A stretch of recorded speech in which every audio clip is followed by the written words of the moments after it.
A few months ago, we tested the GE78HX, which up until today was one of the most specced out laptops that we've ever reviewed. However, weighing over 5 kilograms, it did have some pretty obvious drawbacks. Introducing the Razer Blade 16, a 3.5 kilogram laptop that features some pretty impressive specifications and the first to market with a dual mini LED display. Can this lightweight design keep up with its massive specifications, or will it fall flat?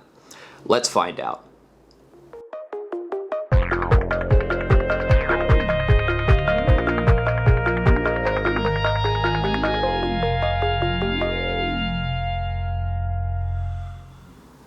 Hi guys, and welcome back to the Epic PC channel, and today we're sitting down with the Razer Blade 16, the most recent flagship model from Razer and the Blade series.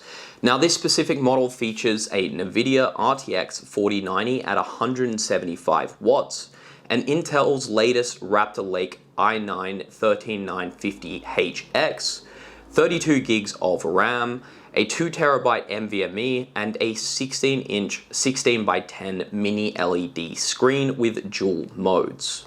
The laptop does typically sit in its 4K 16x10 resolution at 120 Hz. Now this is pretty much the gold standard in terms of refresh rate and resolution. However, Razer has built in a pretty cool feature into this specific laptop.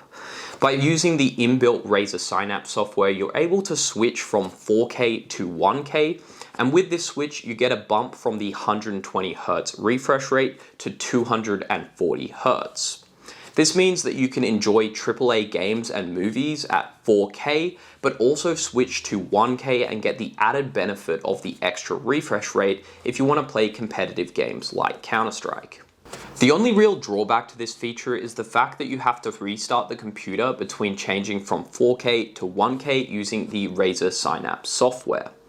That being said, I think it's a really awesome feature, and I hope it gets featured on many more laptops into the future. It's also backed up by the mini LED technology from Razer, and when comparing it to previous Razer models, you can see that there's an increased depth of color and also brightness, which is fantastic. Not much has changed in terms of appearance and design in this specific model of the Blade compared to previous models of the Blade series that we have reviewed. It is slightly heavier and slightly thicker than previous models, however it's still one of the best designs on the market in terms of build quality and uses a full aluminum metal chassis.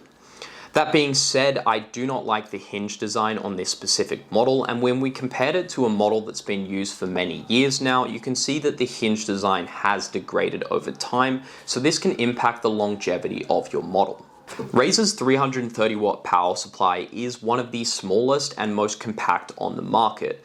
When you compare it to some of the other manufacturers which can have 1.5 kilogram laptop chargers, it's very convenient and easy to carry around. Now, if you do want to get a more in-depth guide into the design and build quality of this laptop, I'd recommend checking out some of our other videos on the Blade series of laptops. The Razer Blade still uses the vapor chamber design from previous models that performs significantly well. However, the entire chassis is metal, so a lot of the heat will dissipate through the chassis, and often this results in the chassis being extremely hot and hard to play on during extended gaming sessions. Overall, this results in temperatures of around 36 degrees at the hottest points and 30 degrees at the palm rests under full load, and similar temperatures even when it's idle. The sound, on the other hand, is about 32 dBA idle, 50 dBA under load, and around 55 dBA when the fans are maxed out. In a quiet room, this is a pretty loud laptop, but comparable to other models that we've tested. The cooling performance did create an insane level of stability that I haven't seen from even the thickest laptops that we've reviewed. After a 30-minute stress test in IDA 64, it barely showed any amount of CPU throttling, and this has to be a great feature of this laptop considering the compact design. Now let's dive into a performance comparison, and we're going to put the Razer Blade 16 up against the GE78HX. Now these are pretty comparable models featuring the same CPU, however the GE78HX had a 4080 and the Razer Blade 16 features a 4090, so we should see some better performance out of the Razer Blade. So first up to the CPU test, the MSI Raider GE78 achieved a total score of 33,372 in the multi-core test, outperforming the Razer Blade 16 with a score of 26,662. This is pretty baffling considering both laptops use the i9-13950HX. In terms of combined benchmarks, the Razer 16 scored 32,389 in Firestrike Standard, losing out to the 78's 32,980. Again, pretty shocking given the fact that the Razer has the 4090. In Firestrike Ultra, the Razer 16 achieved a score of 12,929, surpassing the GE78's score of 11,455, showcasing its strength in delivering high performance in those 4K games. Similarly, in Time Spy, the Razer 16 scored a 19,383, outperforming the GE78 score of 18,247. When it comes to gameplay, in Forza 5, both laptops offered a pretty smooth gaming experience. The Razer 16 maintains a frame rate of 95 to 100 FPS at 4K resolution, and that's with DLSS on, while the GE78 delivers a similar performance of 95 to 100 FPS, but in its native 2K resolution. In Doom Eternal, the Razer delivers an impressive frame rate of 240 FPS in 1K and 150 FPS at 4K, outperforming the GE78's performance of 105 to 110 FPS in 2K in both of these categories. Both laptops were able to perform in Nightmare mode in Doom with ray tracing enabled, but only when DLSS was also enabled.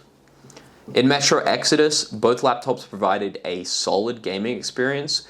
With DLSS enabled, the Razer 16 maintains a frame rate of 115 to 120 FPS at 4K and 145 to 150 FPS at 1K. The 78 was sitting at about 110 to 120 FPS at 2K.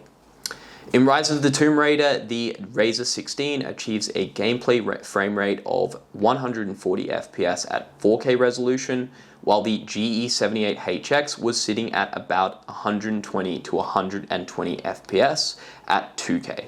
After testing the Razer Blade 16, it's pretty obvious that this laptop does pack a considerable punch, mainly from the fact that it features the top-of-the-range CPU and GPU available on the market. This ensures that you have a smooth gaming experience whether you do play at 4K or 1K using that dual mode LED, which is an impressive feature.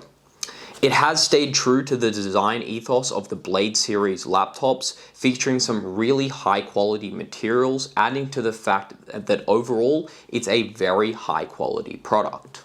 However, despite the impressive features of the Razer Blade 16 and its really good build quality, it does fall flat in terms of performance, especially when you look at the price tag.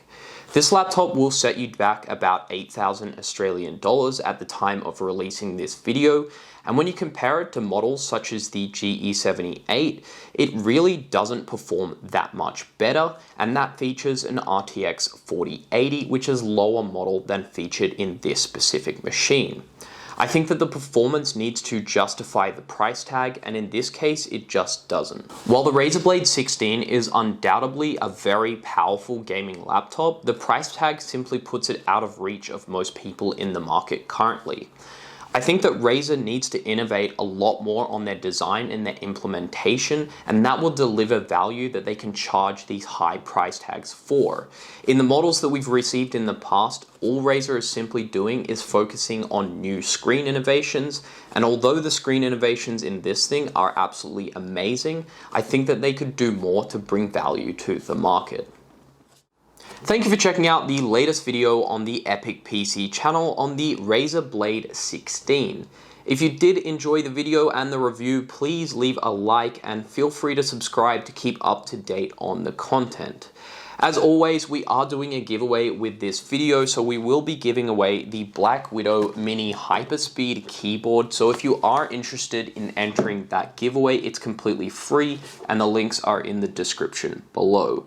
As always, guys, have an amazing day.